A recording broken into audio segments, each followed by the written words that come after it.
වරෙන්. මාව ගෙනියන්න බදා අපිට යන්නේ. මට පේන්නේ. පේන්නේ නේ. හරි.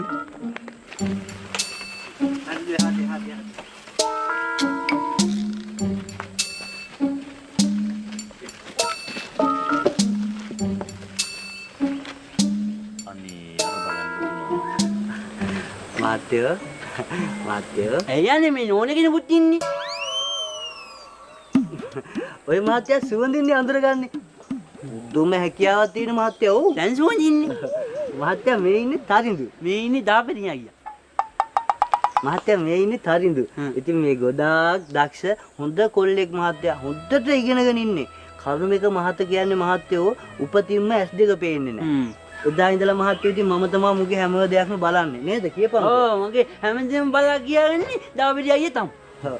ඉතින් මහත්යෝ මේ ආබාධිත පුද්ගලයන්ට ඉතින් මේ ආධාර වගේක් දෙනවා කියලා ආරංචියක් ආව මහත්යෝ. ඉතින් මේ අපේ තරිඳුටත් මොකක් හරි ආධාරයක් දෙන්න පුළුවන් නම් මහත්යලාට බොහොම පින් මහත්යෝ තරිඳු වැඳපන්.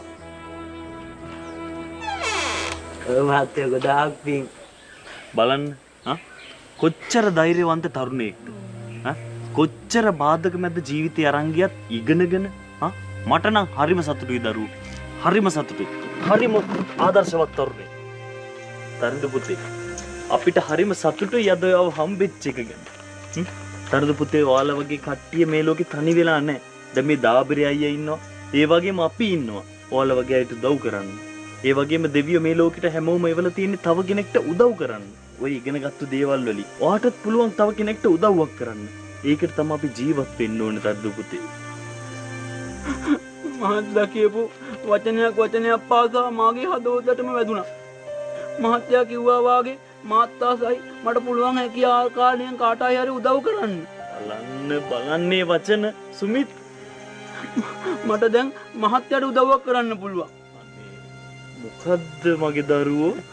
මං කැමති නෑ මහත්තයා වගේ රත්තරන් මිනිස්සෙක් එහෙම කවුරුවක්වත් ඉස්සලා අපහසුතාවයට පත් වෙනවට. ඒ හින්දා මං කියන්න මහත්තයා කායිසි මේ සිප් එක ඇල්ල දාපිරයි මේ. බලාගෙන කලබලෙට අහුවේ.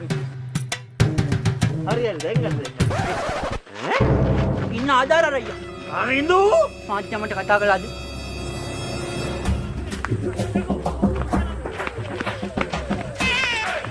බලන්න මහා මොඩේ තන්දු. අනේ මට මොකක් පේන්නේ දාපිරයි. යකෝ දැන් වැඩක් නැහැ. අතන කාලා වැඩේ දැන් මගුලක් කරන තැන හරි. මොපායියා.